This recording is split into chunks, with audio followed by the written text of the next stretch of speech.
بسم اللہ الرحمن الرحیم اللہم صلی علی سیدنا مولانا محمد معدن الجود والکرم وآلہ الکرام وابنہ الکریم مبارک وسلم۔ باب الرجل یسبق ببعض الصلاة۔ اخبرنا مالک اخبرنا نافع ان ابن عمر کان اذا فاتہ شیء من الصلاة مع الامام التي يعلن فيها بالقرأة فاذا سلم قام ابن عمر فقرأ لنفسه فيما يغدي۔ باب الرجل یسبق ببعض الصلاة، یہ باب ہے اس مرد کے بارے میں کہ وہ مسبوق ہو جائے بعض نماز سے، یعنی بعض نماز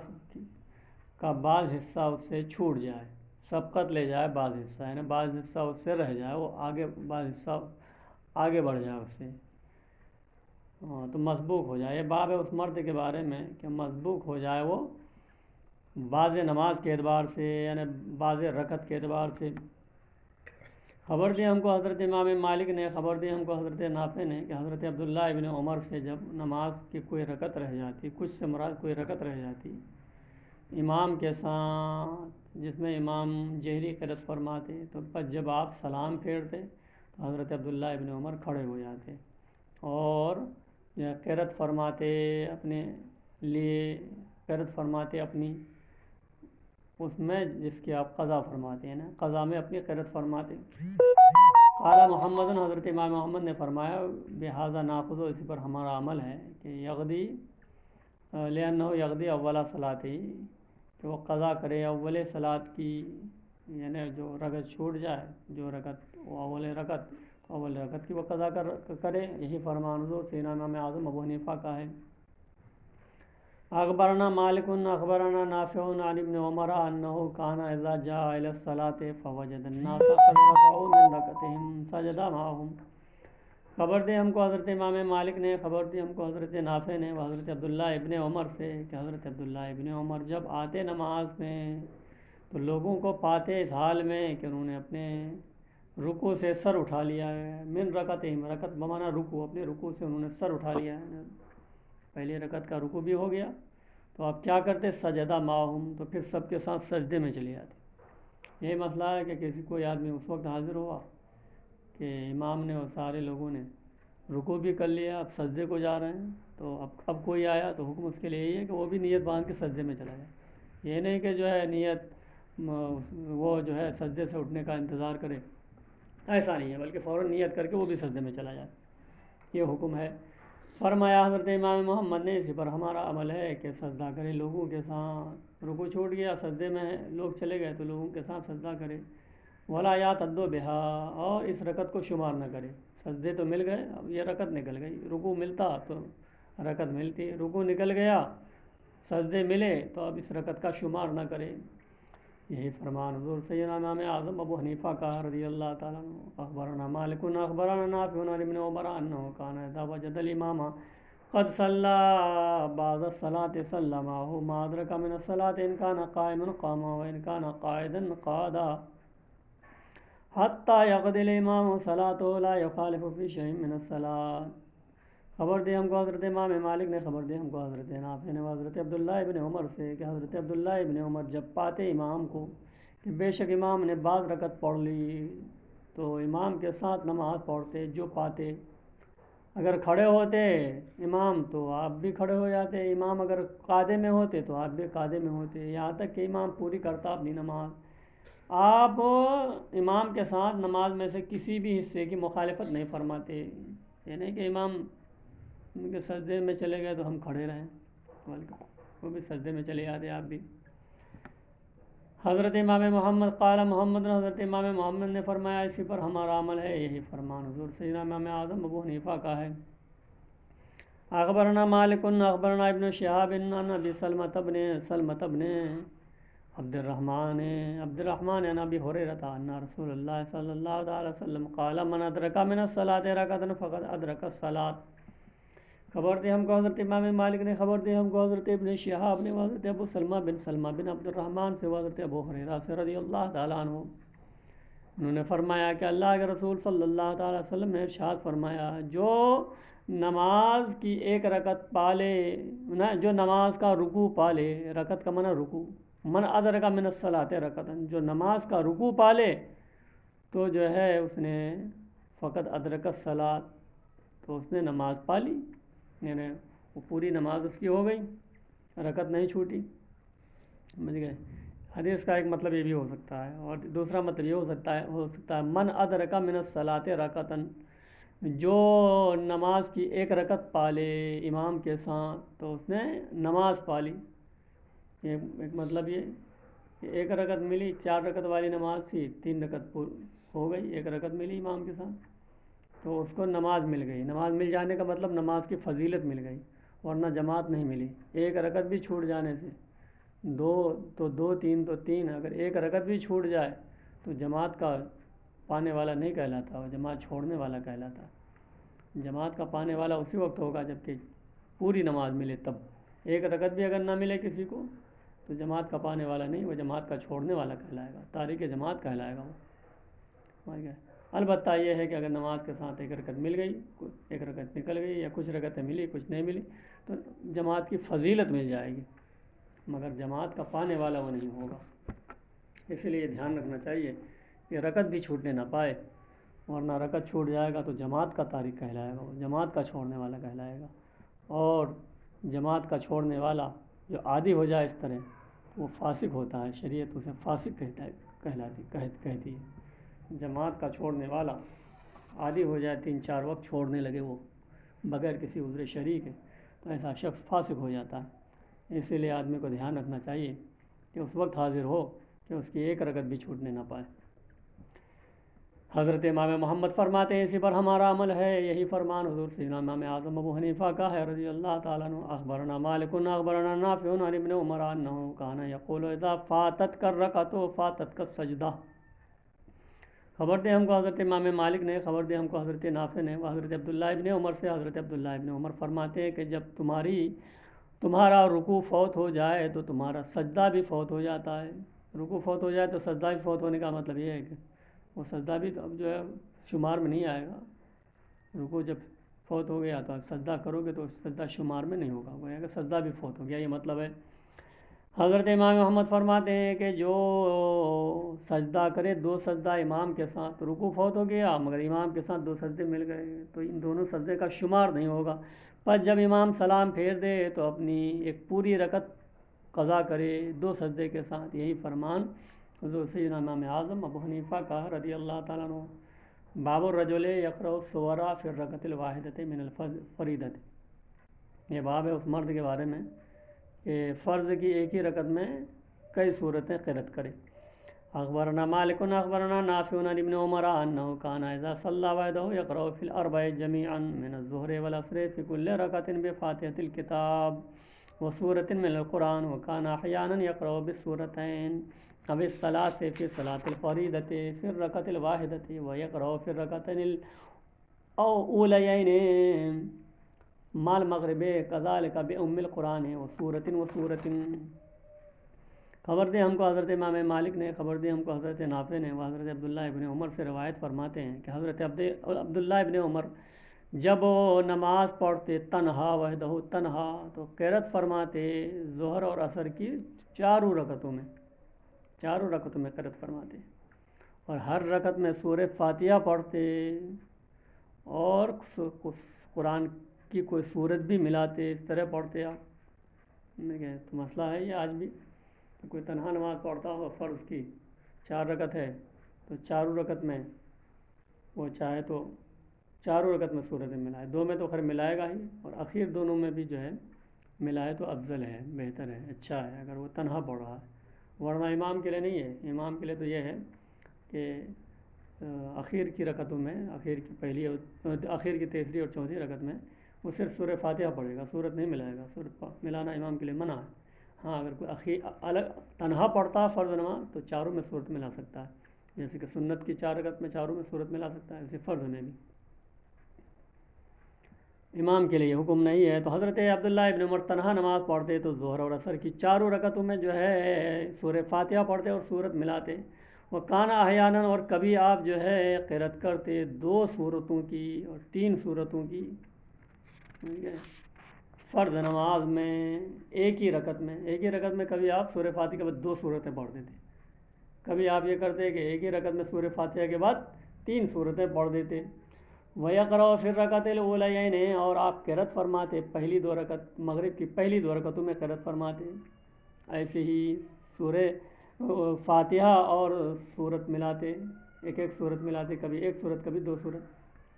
حضرت امام محمد فرماتے ہیں کہ سنت یہ ہے کہ قرأت کرے فرض نماز میں پہلی 2 رکعتوں میں سورہ فاتحہ اور سورت، اور دوسری 2 رکعتوں میں صرف سورہ فاتحہ، اور اگر کوئی قرأت نہ کرے اخیر کی دوسری میں قرأت ہی نہ کرے تو اجزا کا اسے کافی ہے۔ میں نے کہا وَإِن سَبَّحْتَ بِهِمَا، اگر تم 3 بار سبحان اللہ کہہ دو تیسری رکعت میں چوتھی رکعت میں تو بھی کافی ہے، یا 3 بار سبحان اللہ کہنے کے مقدار چپکا کھڑا رہو تو بھی کافی ہے۔ یہ فرمان حضور سیدنا امام اعظم ابو حنیفہ کا رضی اللہ تعالیٰ عنہ۔ باب الجہر بالقرأۃ فی الصلاۃ وما یستحب من ذلک، یہ باب ہے نماز میں جہری قرأت کے بیان میں، اور اس بارے میں کہ جہری قرأت کتنی مستحب ہے، یعنی جہر کتنا مستحب ہے، زور سے پڑھنا کتنا مستحب ہے۔ یہ نہیں کہ مقتدی 4-5 ہے تو اتنے زور سے پڑھ رہا ہے کہ بالکل گیٹ تک آواز جا رہی ہے، یہ درست نہیں ہے، سمجھ گئے۔ بلکہ مسئلہ یہ ہے کہ جتنے مقتدی ہوں اسی حساب سے پڑھے، مقتدی اگر کم ہیں تو کم آواز میں پڑھے کہ ان تک آواز چلی جائے، مقتدی زیادہ ہیں تو اور تھوڑی آواز بڑھا دے تاکہ سب تک آواز پہنچ جائے، اور اگر مقتدی بہت زیادہ ہیں مسجد بھری ہوئی ہے تو جو ہے بس اپنا خیال رکھے، سمجھ گئے۔ یہ نہیں کہ بہت چیخ کے زوردار آواز نکالے تاکہ لوگوں تک پہنچ جائے، ایسا نہ کرے، اپنی جان بچائے، اپنا خیال رکھے، جتنی آواز سے نقصان نہ ہو اتنی آواز نکالے، اس سے زیادہ آواز نکالنا یہ مکروہ ہے، ہمارے علماء نے فقہاء نے مکروہ فرمایا، اپنے آپ کو تکلیف دینا مکروہ ہے، بلکہ مکروہ تحریمی فرمایا، سمجھ گئے۔ اور وہاں ضرورت سے زیادہ ایک سب لوگ ہیں اور آواز ضرورت سے زیادہ نکال رہا ہے، تو ضرورت سے زیادہ وہ اپنی آواز خرچ کر رہا ہے، تو یہ بھی شریعت کو پسند نہیں، یہ بھی مکروہ تحریمی فرمایا ہمارے علماء نے۔ تو یہ خیال رکھے کہ کتنی جہر ہو، یہ نہیں کہ پوری بھرپور آواز ہو۔ اخبرنا مالک اخبرنی عمی ابو سہیل ان اباہ اخبرہ ان عمر بن الخطاب کان یجہر بالقرأۃ فی الصلاۃ وانہ کان یسمع قرأۃ عمر بن الخطاب عند دار ابی جہم۔ خبر دی ہم کو حضرت امام مالک نے خبر دی مجھ کو، حضرت امام مالک فرماتے ہیں کہ خبر دی مجھ کو میرے چچا ابو سہیل نے، حضرت امام مالک کے چچا کا نام ہے ابو سہیل نے، ابو سہیل کو بتایا ان کے ابو نے، ان کے والد نے بتایا ابو سہیل کو، بتایا ان کو، کیا بتایا کہ ان کے والد نے کیا بتایا کہ حضور سیدنا عمر بن خطاب نماز میں جہری قرأت فرماتے، اور وہ یعنی ان کے والد کون ہیں؟ مالک بن ابو عامر، اور وہ ان کے والد یعنی ابو سہیل کے والد جو ہے سنتے تھے حضور سیدنا عمر بن خطاب کی قرأت کو ابو جہم کے گھر کے پاس سے، ابو جہم کا گھر مسجد نبوی سے قریب تھا، ملا ہوا، مسجد نبوی میں لوگ بھرپور ہوتے تھے تو آخر تک آواز جاتی تھی اور گھر بالکل متصل تھا۔ تو اس حدیث کا مطلب یہ نہیں کہ آپ آواز زیادہ نکالتے تھے ضرورت سے زیادہ، یہ مطلب نہیں، گھر متصل تھا تو آواز وہاں تک پہنچتی تھی، آواز اتنی نکالتے تھے جتنی ضرورت تھی، تو جو بات بتائی گئی اس کے موافق ہو گئی۔ حضرت امام محمد فرماتے ہیں جہر جو ہے جہری قرأت نماز میں جس میں جہری ہے جو ہے جس میں جہری قرأت ہے بہتر ہے جہر، اتنا جہر کہ اپنے آپ مرد اپنے آپ کو تکلیف میں نہ ڈال دے، مشقت میں نہ ڈال دے، اگر اس سے مشقت ہونے لگے، اپنے آپ کو تکلیف ہونے لگے تو یہ منع ہے، مکروہ ہے۔ بس باب الرجل۔ اللهم صل على سيدنا مولانا محمد معدن الجود والكرم وآله الكرام وابنه الكريم وبارك وسلم۔ باب آمین فی الصلاۃ، نماز میں آمین کا باب۔ اخبرنا مالک اخبرنا الزہری عن سعید بن المسیب وابی سلمة بن عبد الرحمن عن ابی ہریرہ ان رسول اللہ صلی اللہ علیہ وسلم قال اذا امن الامام فامنوا فإنه من وافق تامینه تامین الملائکۃ غفر له ما تقدم من ذنبه۔ قال فقال ابن شہاب کان النبی صلی اللہ علیہ وسلم یقول آمین. خبر دی ہم کو حضرت امام مالک نے، خبر دی ہم کو حضرت زہری نے، وہ حضرت سعید بن مسیب سے، وہ حضرت ابو سلمہ بن عبد الرحمن سے، وہ حضرت ابو ہریرہ سے کہ اللہ کے رسول صلی اللہ تعالی علیہ وسلم نے ارشاد فرمایا جب امام آمین کہے تو تم بھی آمین کہو. امام آمین کہے تو تم بھی آمین کہو. تو امام آمین امام بھی کہے گا، کہیں گے اور مقتدی بھی کہیں گے. فَإِنَّهُ مَنْ وَافَقَ تَامِينُهُ تَامِينَ الْمَلَائِكَةِ، پس جس کی آمین ملائکہ کے آمین کے موافق ہو، یعنی ساتھ ساتھ فرشتے بھی حاضر ہوتے ہیں نماز میں. بولا الضالین امام کہتا ہے تو فرشتے آمین کہتے ہیں، تو مقتدی بھی آمین کہے تاکہ فرشتے کے آمین کے موافق ہو جائے تو اللہ تعالیٰ اس کا اگلا گناہ بخش دیتا ہے، معاف فرما دیتا ہے، اس کا اگلا گناہ بخش دیا جاتا ہے. راوی فرماتے ہیں حضرت امام مالک، حضرت ابن شہاب نے فرمایا، حضرت ابن شہاب زہری نے، اخبر زہری اوپر، تو حضرت ابن شہاب نے فرمایا کہ نبی کریم صلی اللہ علیہ وسلم خود بھی آمین فرماتے، امامت فرماتے تو خود بھی آمین فرماتے. تو اس سے بھی معلوم ہوا اس دونوں باتوں سے کہ امام آمین کہا کریں. حضرت امام قال محمد بهذا ناخذ ينبغي اذا فرغ الامام من الكتاب ان الامام ان يؤمن الامام ويؤمن من خلفه، ان يؤمن الامام ويؤمن من خلفه ولا يجهرون بذلك. فاما ابو حنیفہ فقال يؤمن من خلف الامام ولا يؤمن الامام. حضرت امام محمد فرماتے ہیں اسی پر ہمارا عمل ہے کہ مناسب ہے کہ جب امام فارغ ہو سورہ فاتحہ سے، کتاب سورہ فاتحہ سے، تو امام آمین کہے اور وہ بھی آمین کہے جو اس کے پیچھے ہو، اور آمین میں کوئی جہر سے نہ کہے، ولا یجہرون بذالک، آمین کو جہر سے نہ کہے. حنفیوں کی دلیل ہے کہ آمین جہر سے نہیں ہے، سری ہے، پوشیدہ ہے. رہا حضور سے امام اعظم ابو حنیفہ رضی اللہ تعالیٰ عنہ تو فرماتے ہیں کہ امام کہے جو آمین کہے جو امام کے پیچھے ہو، اور امام آمین نہ کہے. یہاں حضور سے امام اعظم ابو حنیفہ رضی اللہ تعالیٰ عنہ کے قول پر فتویٰ نہیں ہے، بلکہ فتویٰ حضرت امام محمد کے قول پر ہے کہ امام بھی آمین کہا کریں گے. باب سہو فی الصلاۃ، یہ باب ہے نماز میں سہو کے بیان میں، نماز میں سہو ہو جائے، بھول ہو جائے. اخبرنا مالک اخبرنا زہری عن ابی سلمۃ بن عبد الرحمن عن ابی ہریرہ قال قال رسول اللہ صلی اللہ علیہ وسلم ان احدکم اذا قام فی الصلاۃ جاءه الشیطان فلبس علیہ حتى لا يدری کم صلی فاذا وجد احدکم ذلك فلیسجد سجدتین وهو جالس. خبر دی ہم کو حضرت امام مالک نے، خبر دی ہم کو حضرت زہری نے، وہ حضرت ابو سلمہ بن عبد الرحمن سے، وہ حضرت ابو ہریرہ سے رضی اللہ تعالیٰ عنہ. حضرت ابو ہریرہ نے فرمایا رضی اللہ تعالیٰ عنہ کہ اللہ کے رسول صلی اللہ علیہ وسلم نے ارشاد فرمایا کہ تم میں سے کوئی جب نماز میں کھڑا ہوتا ہے تو شیطان اس کے پاس آ جاتا ہے نماز میں، فلبس علیہ، اور اس کو اشتباہ میں ڈال دیتا ہے. 3 پڑھی کہ 4 پڑھی، 2 پڑھی کہ 3 پڑھی، اس طرح اشتباہ میں ڈال دیتا ہے، یہاں تک کہ نہیں جانتا ہے کہ کتنی رکعتیں پڑھی. پر جب تم میں سے کسی کو ایسی بات ہو جائے، جب پائے تم میں سے کوئی ایسی بات کہ اس کو اشتباہ ہو جائے،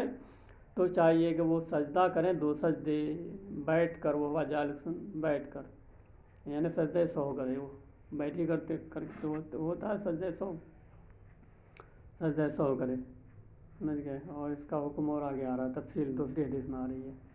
اخبرنا مالک حدثنا داؤد بن الحسین عن ابی سفیان عن ابی سفیان مولا ابن ابی احمد عن ابی ہریرہ قال صلی رسول اللہ صلی اللہ علیہ وسلم صلاۃ العصر فسلم فی رکعتین فقام ذو الیدین فقال اقصرت الصلاۃ یا رسول اللہ صلی اللہ علیہ وسلم ام نسیتا؟ فقال كل ذلك لم يكن. فقال يا رسول الله صلى الله عليه وسلم قد كان بعض ذلك. فأقبل رسول الله صلى الله عليه وسلم عن الناس فقال صدق ذو اليدين؟ فقالوا نعم. فأتم رسول الله صلى الله عليه وسلم ما بقي عليه من الصلاة ثم سلم ثم سجد سجدتين وهو جالس بعد التسلیم. ذو الیدین والی حدیث کہلاتی ہے. خبر دی ہم کو حضرت امام مالک نے حدیث بیان کی ہم سے حضرت داؤد بن حسین نے، وہ حضرت ابو سفیان سے، ابو سفیان سے اور ابو سفیان کون ہیں؟ یہ دوسرے ابو سفیان ہیں. یہ کون ہیں؟ ابن ابو احمد کے آزاد کردہ غلام ہیں ابو سفیان حضرت ابو ہریرہ سے. انہوں نے فرمایا کہ اللہ کے رسول صلی اللہ تعالیٰ علیہ وسلم نے ارشاد فرمایا، اللہ کے رسول صلی اللہ تعالیٰ علیہ وسلم نے نماز پڑھائی، نماز عصر پڑھائی. اللہ کے رسول صلی اللہ تعالیٰ علیہ وسلم نے صحابہ کو نماز عصر پڑھائی. فسلم فی رکعتین، تو نبی کریم صلی اللہ تعالیٰ علیہ وسلم نے 2 رکعت ہی پر سلام پھیر دیا عصر میں. فقام ذو الیدین، تو ایک صحابی تھے جن کا نام تھا یا جن کا خطاب تھا ذو الیدین، ایک صحابی، ان کے ہاتھ لمبے لمبے تھے اور صحابہ کے بنسبت ان کے دونوں ہاتھ لمبے تھے، اسی لیے ان کا خطاب تھا ذو الیدین. تو حضرت ذو الیدین کھڑے ہو گئے رضی اللہ تعالیٰ عنہ. فقالا، 2 رکعت پڑھ نبی کریم صلی اللہ علیہ وسلم نے جب سلام پھیر دیا عصر میں، تو حضرت ذو الیدین کھڑے ہو گئے اور کھڑے ہو کے عرض کیا، اکثرت الصلاۃ یا رسول اللہ صلی اللہ علیہ وسلم ام نسیتا، کیا نماز کم ہو گئی ہے اللہ کے رسول صلی اللہ تعالیٰ علیہ وسلم، یا نبی کریم صلی اللہ علیہ وسلم کو اس میں سہو ہو گیا، نسیتا، سمجھ گئے، بھول ہو گئی، سمجھ گئے. یہ حضرت ذو الیدین نے کھڑے ہو کے عرض کیا کہ نماز کم ہو گئی. یہ بھی ہوتا ہے کیونکہ وہی نازل ہوتی تھی کبھی کبھی نماز میں، تو حکم بدل جاتا تھا. تو حضرت ذو الیدین نے سمجھا کہ شاید کہ نماز کم ہو گئی، وہی نازل ہو گئی، عصر کی شاید 2 رکعت ہو گئی، اور یہ عرض کیا کہ یا رسول اللہ صلی اللہ علیہ وسلم نماز کم ہو گئی ہے، یا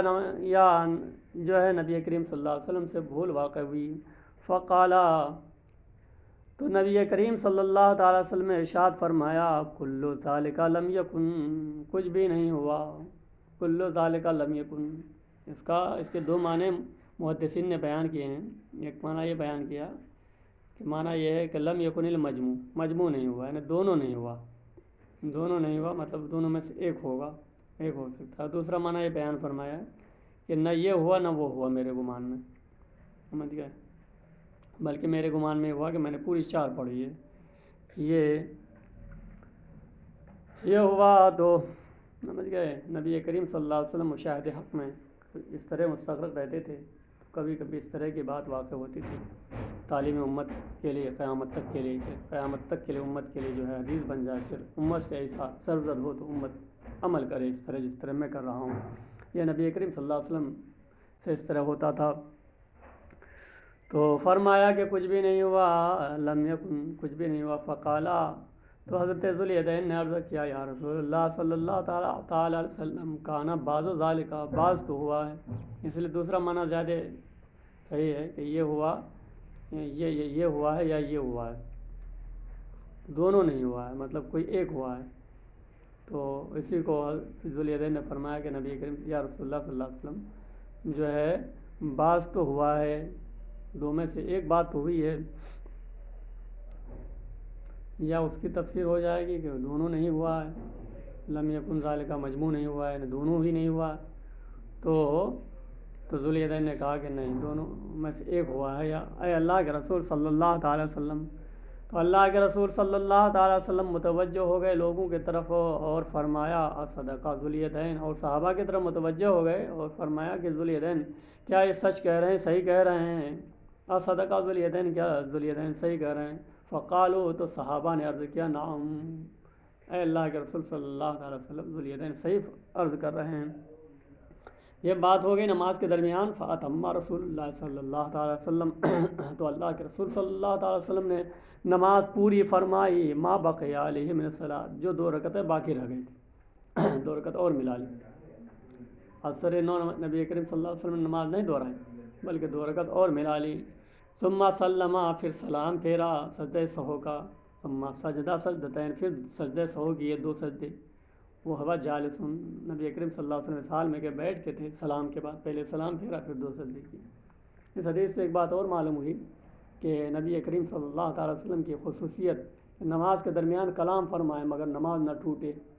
یہ خصوصیت ہے نبی کریم صلی اللہ تعالیٰ علیہ وسلم کی. دوسرا آدمی اگر کلام کر لے کوئی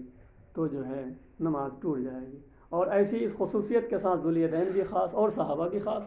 کہ ذوالیدین نے بھی کلام کیا تو کئی بار کلام کیا، اور صحابہ نے بھی کلام کیا کہ ذوالیدین صحیح کہہ رہے ہیں، تو اس خصوصیت کے ساتھ صحابہ بھی اس موقع پر خاص تھے، اگرچہ دوسرے موقع پر خاص نہیں ہوئے، مگر اس موقع پر نبی کریم صلی اللہ علیہ وسلم تو اس حکم کے ساتھ خاص تھے ہی کہ کلام سے نماز فاسد نہیں ہوتی ہے، اور صحابہ بھی اس خصوصیت کے ساتھ خاص تھے۔ اخبرنا مالک حدثنا زید بن اسلم عن عطاء بن يسار ان رسول الله صلی اللہ علیہ وسلم قال اذا شك احدكم في صلاته فلا يدري كم صلى ثلاثا ام اربعا فليقم فليصلي ركعة وليسجد سجدتين وهو جالس قبل التسليم فإن كانت الركعة التي صلى خامسة شفعها بهاتين السجدتين وإن كانت رابعة فالسجدتان الترغيم للشيطان۔ خبر دیں ہم کو حضرت امام مالک نے حدیث بیان کی ہم سے حضرت زید بن اسلم نے حضرت عطاء بن یسار سے کہ اللہ کے رسول صلی اللہ علیہ وسلم نے ارشاد فرمایا کہ جب تم میں سے کسی کو شک ہو اپنی نماز میں کہ وہ نہیں جانتا ہے کہ 3 پڑھی کہ 4 پڑھی، فلیقم تو چاہیے کہ وہ کھڑا ہو جائے اور 1 رکعت اور ملا لے، اور جو ہے 2 سجدے کریں، سجدے سہو، اور یہ سجدے سہو اس حال میں کہ وہ بیٹھ کر کے کرے سلام سے پہلے اس حدیث میں آیا، اور ذوالیدین والی حدیث میں آیا کہ سلام کے بعد، خود نبی کریم صلی اللہ علیہ وسلم نے سلام کے بعد کر کے دکھایا، اور اس حدیث میں آیا سلام سے پہلے۔ حضرت امام شافعی اسی حدیث پر عمل کرتے ہیں کہ سلام سے پہلے 2 سجدے کرتے ہیں، ہمارے یہاں پہلی حدیث پر عمل ہے کہ سلام کے بعد سجدے سہو ہے۔ فَإِنْ كَانَتِ الرَّكَعَةُ الَّتِي پس یہ رکعت جو یہ پڑھ رہا ہے، بول ہوا کہ 3 ہے کہ 4 ہے، تو اگر یہ پڑھ رہا، یہ رکعت جو پڑھی زائد، اگر یہ 5 ہو گئی، حقیقت میں 4 ہو گئی تھی، شبہ تھا کہ 3 ہے کہ 4 ہے، تو 1 رکعت اور پڑھی، تو یہ اگر 5ویں ہو گئی تو شفعہا، تو اس کو جوڑدار بنا دے گا، شفع بنا دے گا، یہ 2 سجدے شفع بنا دیں گے، یعنی یہ 2 سجدے جو کریں گے سجدے سہو، یہ 6ٹھی رکعت کے قائم مقام ہو جائیں گے، تو گویا کہ 4 فرض اور 2 نفل ہو جائیں گے۔ وَإِنْ كَانَتْ رَابِعَةً، اور اگر یہ جو زائد رکعت ملا رہا ہے، اگر یہ 4تھی ہو جائے کہ 3 ہی پڑھی حقیقت میں اور یہ 4تھی ہو رہی ہے، تو یہ 2 سجدے کیا ہو جائیں گے، فالسجدتان ترغیم للشیطان، تو یہ 2 سجدے شیطان کو جو ہے رسوا کرنا ہوگا، یہ 2 سجدے سے شیطان کیا ہوگا، رسوا ہوگا، ذلیل و خوار ہو کر کے بھاگے گا شیطان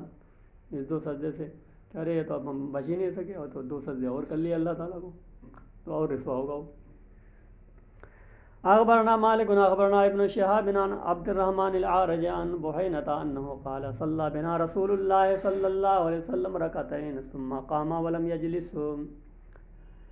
فقام الناس فلما قضى صلاته ونظرنا تسليمه كبر وسجد سجدتين وهو جالس قبل التسليم ثم سلم۔ خبر دے ہم کو حضرت امام مالک نے خبر دے ہم کو حضرت ابن شہاب نے، وہ حضرت عبد الرحمن عارج سے، وہ حضرت ابن بحینہ سے، انہوں نے فرمایا کہ اللہ کے رسول صلی اللہ تعالیٰ علیہ وسلم نے ہمیں نماز پڑھائی 2 رکعت نماز پڑھائی، پھر کھڑے ہو گئے نبی کریم صلی اللہ علیہ وسلم، اور بیٹھے نہیں، 2 رکعت پڑھ کے بیٹھنا چاہیے، بیٹھے نہیں، کھڑے ہو گئے، 4 رکعت والی نماز تھی یہ بھی، کھڑے ہو گئے، 2 رکعت میں قاعدہ نہیں کیا، اور کھڑے ہو گئے، بیٹھے نہیں، قاعدہ نہیں کیا۔ فقام الناس، تو لوگ بھی کھڑے ہو گئے نبی کریم صلی اللہ تعالیٰ علیہ وسلم کی پیروی میں۔ فلما قضا صلاته، پر جب نبی کریم صلی اللہ علیہ وسلم نے نماز پوری فرمائی، نماز کے آخر تک پہنچے، تو نظرنا، صحابہ عرض کرتے ہیں ہم نے دیکھا کہ نبی کریم صلی اللہ علیہ وسلم نے سلام پھیرا نا، وہ نظرنا تسلیم ہو، ہم انتظار کرنے لگے نبی کریم صلی اللہ علیہ وسلم کے سلام کا، انتظار کرنے لگے سلام کا، کہ سلام کے بعد نبی کریم صلی اللہ علیہ وسلم کو پھر ہم لوگ کہیں کہ حضور پہلا قاعدہ رہ گیا، ہم دیکھنے لگے نبی کریم صلی اللہ علیہ وسلم کے سلام کو، تو اسی میں کیا ہوا کہ کبرا، نبی کریم صلی اللہ علیہ وسلم نے اللہ اکبر فرمایا، وہ سجدہ سجدتین، اور 2 سجدے فرمائے، نبی کریم صلی اللہ علیہ وسلم کو معلوم تھا کہ سہو ہو گیا، تو 2 سجدے فرمائے، اور یہ بیٹھ کر قبل التسلیم، سلام سے پہلے، اس حدیث میں بھی آیا سلام سے پہلے سجدے سہو کیے نبی کریم صلی اللہ علیہ وسلم نے، پھر سلام فرمایا۔ یہ حدیث بھی حضرت امام شافعی کی دلیل ہے، ہماری حدیث وہی ہے ذوالیدین والی حدیث، سلام کے بعد۔ اخبرنا مالک اخبرنا عفیف بن عمرو بن المسیب السامی عن عطاء بن یسار قال سألت عبد الله بن عمرو بن العاص وكعبا عن الذي يشك كم صلى 43 قال فكلاهما قال فليقم ويصلي ركعة أخرى قائما ثم سجد سجدتين إذا صلى۔ خبر دے ہم کو حضرت امام مالک نے خبر دے ہم کو حضرت عفیف بن عمرو بن مسیب سہمی نے حضرت عطا بن یسار سے انہوں نے فرمایا کہ میں نے سوال کیا حضرت عبداللہ بن عمرو بن عاص سے اور حضرت کعب سے. حضرت عطا فرماتے ہیں حضرت عبداللہ بن عمرو بن عاص اور حضرت کعب سے مسئلہ معلوم کیا اس شخص کے بارے میں جو شک کرتا ہے کہ کتنی پڑھی 3 پڑھی کہ 4. تو ان دونوں بزرگوں نے سوال کے جواب میں فرمایا کہ فل یقم چاہیے کہ وہ کھڑا ہو جائے اور ایک دوسری رکعت ملا لے کھڑے ہو کر پھر سجدے 100 کرے. سمجھ گئے 2 سجدے کرے جب وہ نماز پڑھے. اخبرنا مالک حدثنا نافع عن ابن عمر انه كان اذا سئل عن النسيان قال يتوخى احدكم الذي يظن انه نسي من صلاته. خبر دی ہم کو حضرت امام مالک نے حدیث بیان کی ہم سے حضرت نافع نے حضرت عبداللہ ابن عمر سے کہ جب سوال کیا جائے حضرت عبداللہ ابن عمر سوال کیے گئے نسیان کے بارے میں کہ کوئی بھول جائے کہ 3 پڑھی کہ 4 تو فرمایا يتوخى احدكم الذي يظن انه نسي من صلاته. غور و فکر کرے يتوخى غور و فکر کرے تم میں سے کوئی جو ہے اسے گمان ہو جائے کہ وہ جو ہے بھول گیا اپنی نماز میں سے تو گمان ہو جائے غالب گمان ہو جائے غور و فکر کرے غالب اس کے بعد جو ہے جو غالب گمان ہو جائے اس پر عمل کرے. یہ مطلب ہے حضرت امام محمد فرماتے ہیں اسی پر ہمارا عمل ہے کہ جب جو ہے وہ قیام کے قریب ہو جائے انال قیام کے قریب ہو جائے بھول کر اور اس کی حالت بدل جائے قوت سے بدل جائے قوت کی طرف نہ ہو وہ کھڑا ہو گیا وہ تو واجب ہے اس پر اس وجہ سے سجدے 100 یعنی بھول گیا اسے بیٹھنا تھا قعدے میں 2 رکعت پر اور قیام کے قریب ہو گیا تیسری رکعت کے لیے کینچی کھل گئی پاؤں کی یا قیام کے قریب ہو گیا تو اس کی حالت بدل گئی قوت سے تو کھڑا ہی ہو جائے بیٹھے نہیں اور 2 سجدے کرے سجدے 100 اور ہر سہو واجب ہے اس میں 2 سجدے یعنی ہر سہو میں اس میں واجب ہے 2 سجدے. ہر سہو سے مراد نماز میں زیادتی ہو یا کمی ہو 2 سجدے کافی ہیں. بس سجدہ سہو ہے اس میں تسلیم کے بعد سلام کے بعد حضرت امام محمد فرماتے ہیں ہمارے یہاں سلام کے بعد ہے. اور وہ جس کے پاس شیطان جس کو شک میں داخل کر دے اس کی نماز میں نہیں جانتا ہے کہ 3 پڑھی یا 4 تو اس میں حکم یہ ہے جیسے کہ میں نے کہا تھا کہ تفصیل آئے گی کہ 3 پڑھی یا 4 تو کیا حکم ہے. حکم یہ ہے کہ اگر یہ اسے پہلی بار ذالک اول مالک یا اسے پہلی بار ہو زندگی میں پہلی بار اسے ایسا شبہ ہوا کہ 3 پڑھی کہ 4 تو اس کے لیے حکم یہ ہے کہ وہ کلام کر کے نماز جو ہے توڑ دے. واستقبلا صلاۃ ہو اور اثر 9 نماز پڑھے وہ جس کو پہلی بار زندگی میں ہوا ہے تو وہ نماز توڑ دے بات چیت کر لے کسی سے اور پھر شروع سے نماز پڑھے. وَإِنْ كَانَ يَبْتَلِي بِذَلِكَ كَثِيرًا مَضَىٰ عَلَىٰ أَكْثَرِ ظَنِّهِ. اور اگر یہ جو ہے مبتلا ہوتا ہو اس میں بہت بار اس سے پہلے بھی مبتلا ہوا ہے 3 پڑھی کہ 4 اب بھی ہو گیا تو حکم کیا ہے کہ وہ اکثر گمان پر عمل کرے. گمان جدھر زیادہ ہو ادھر اگر 3 پر زیادہ گمان ہے تو 3 پر عمل کرے 4 پر زیادہ گمان ہے تو 4 پر عمل کرے. سمجھ گیا ظن غالب پر گمان کرے اپنی رائے پر گمان کرے. ولم یند علی الیقین یقین پر تو گزر نہیں سکتا یقین تو حاصل ہو نہیں سکتا. یقین ہوتا تو پھر کاہے کہ شک ہوتا. تو غور و فکر کرے جدھر گمان ہو 3 کا گمان ہو تو 3 مانے 4 کا گمان ہو تو 4 مانے اور آخر میں 2 سجدے سہو کر لے.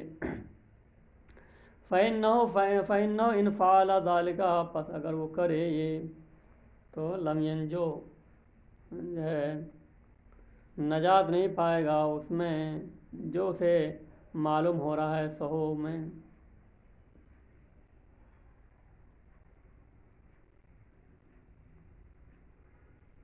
نہیں تو نہیں گزر پائے گا وہ یقین پر پسند بے شک وہ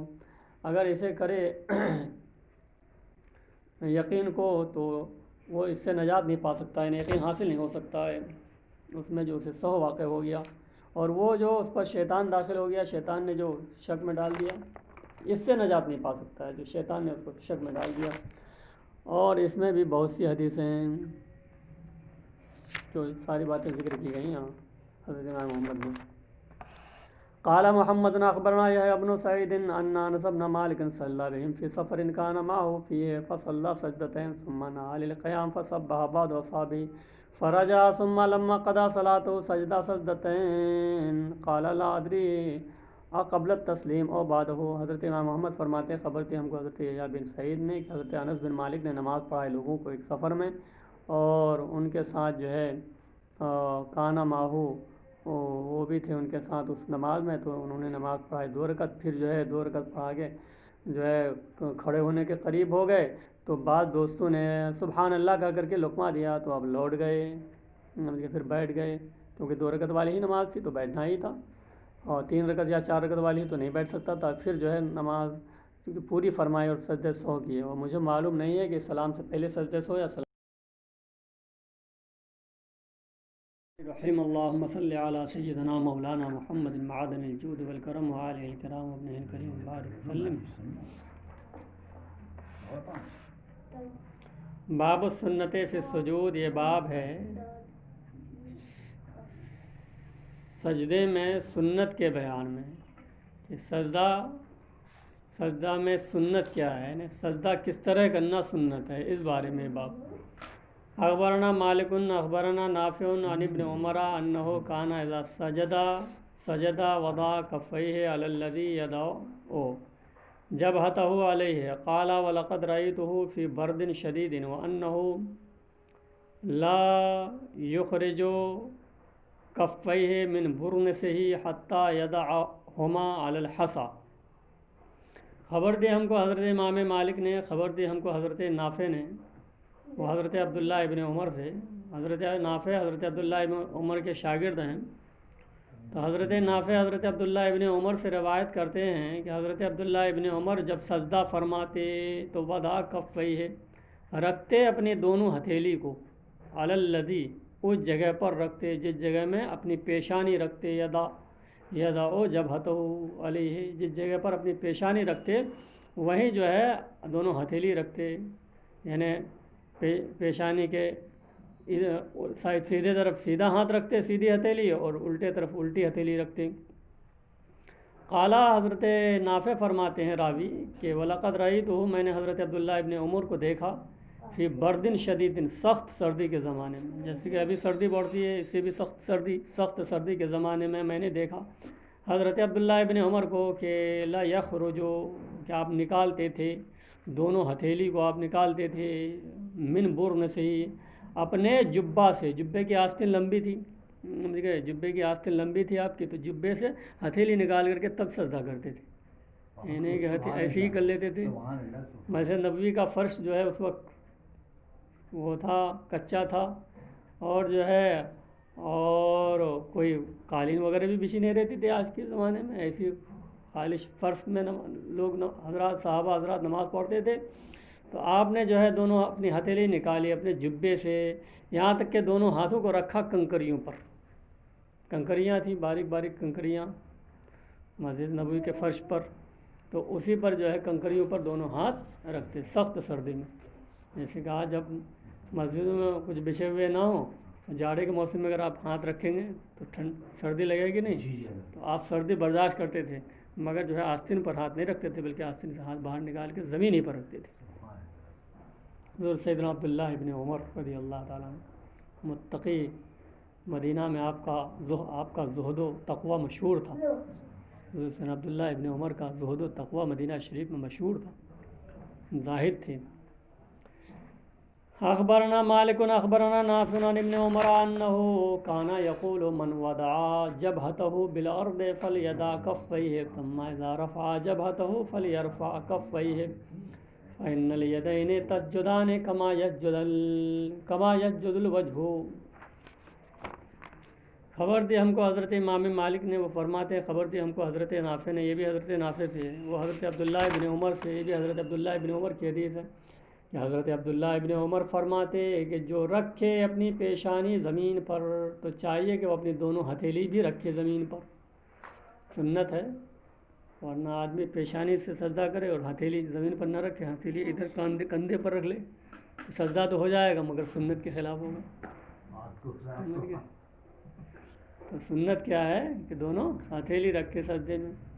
ثم اذا رفع جبہتہ، پھر جب اٹھائے اپنی پیشانی، فلیرفع کفیہ، تو اپنے دونوں ہتھیلی بھی اٹھائے، جب سجدے سے سر اٹھائے تو اپنی ہتھیلی بھی اٹھائے، ایسا نہ کرے کہ جب پہلے سجدے سے سر اٹھائے تو سر تو اٹھا لے اور ہتھیلی ایسی رہنے دے، تو سنت ادا نہیں ہوگی۔ سجدہ کرے، ایک سجدہ کیا، پیشانی تو اٹھا لی مگر یہ کہ دونوں ہاتھ وہیں رہنے دیا تو سجدہ تو ہو جائے گا مگر سنت ادا نہیں ہوگی. اور پھر یہ کہ وہ بھی ادا نہیں ہوگا, تعدیل ارکان بھی ادا نہیں ہوگی. دونوں سجدوں کے درمیان بالکل سیدھا ہو کر کے بیٹھنا, جب دونوں ہاتھ زمین پر رہیں گے تو سیدھا نہیں ہو پائے گا, تو واجب بھی چھوٹ جائے گا سنت کے ساتھ ساتھ. پھر جب اٹھائے اپنی پیشانی تو چاہیے کہ اٹھائے اپنی دونوں ہتھیلی. فَإِنَّ الْيَدَيْنِ تَسْجُدَانِ, پس دونوں ہاتھ بھی سجدہ کرتے ہیں جیسا کہ چہرہ سجدہ کرتا. جیسے چہرہ سجدہ کرتا ہے ویسے دونوں ہاتھ بھی سجدہ کرتے ہیں. اس لیے ہاتھ کو بھی سجدہ کرائے سجدے میں, پاؤں کو بھی سجدہ کرائے, اسی لیے سجدے میں پاؤں کی انگلیاں قبلے کی طرف ہوں. پاؤں بھی سجدہ کرے, پاؤں کا رخ بھی قبلے کی طرف, انگلیوں کا رخ بھی قبلے کی طرف ہو. ہاتھ بھی سجدہ کرے کہ ہاتھ کا رخ, انگلیوں کا رخ بھی قبلے کی طرف ہو, اور چہرہ تو قبلے کی طرف ہے ہی.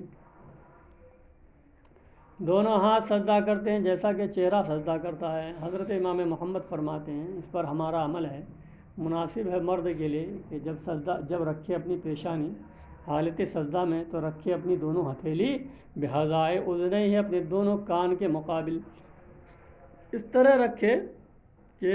دونوں ہتھیلی کان کے مقابل ہو, بلکہ انگوٹھا جو ہے وہ کان کے مقابل ہو.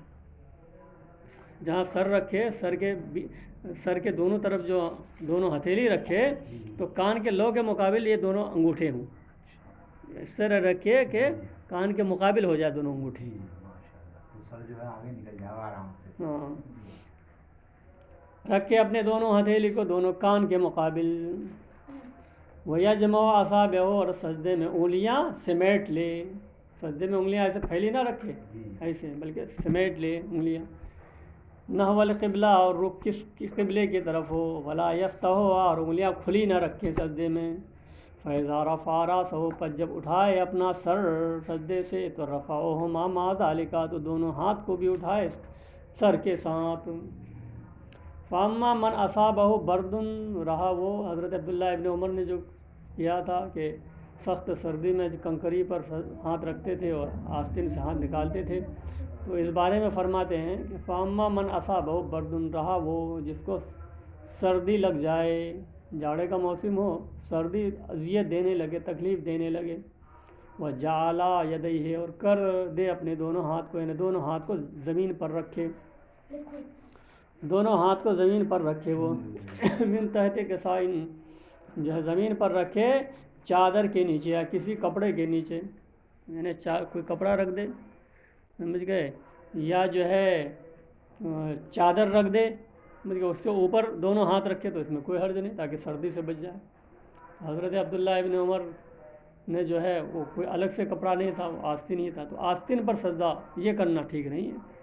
سمجھ گئے, کہ آستین ہی پر آدمی سجدہ کر لے سردی سے بچنے کے لیے, یہ نہ کرے. ہاں الگ سے کوئی کپڑا رکھ دے,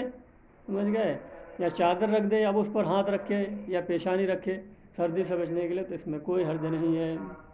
یہی فرمان حضور سیدنا امام اعظم ابو حنیفہ کا رضی اللہ تعالیٰ عنہ.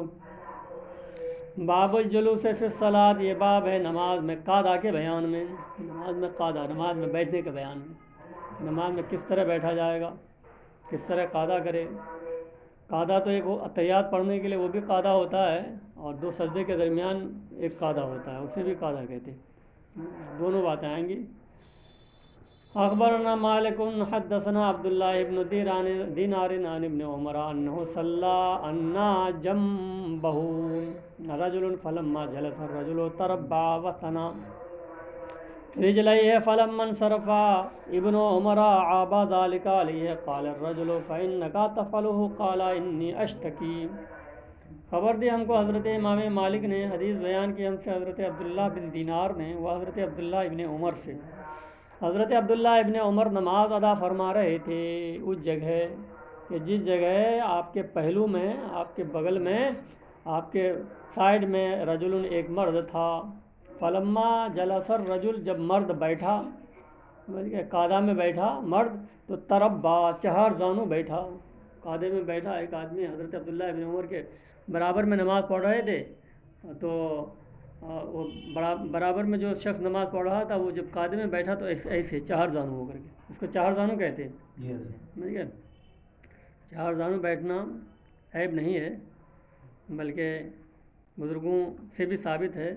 حضرت سیدنا عمر فاروق رضی اللہ تعالیٰ عنہ بھی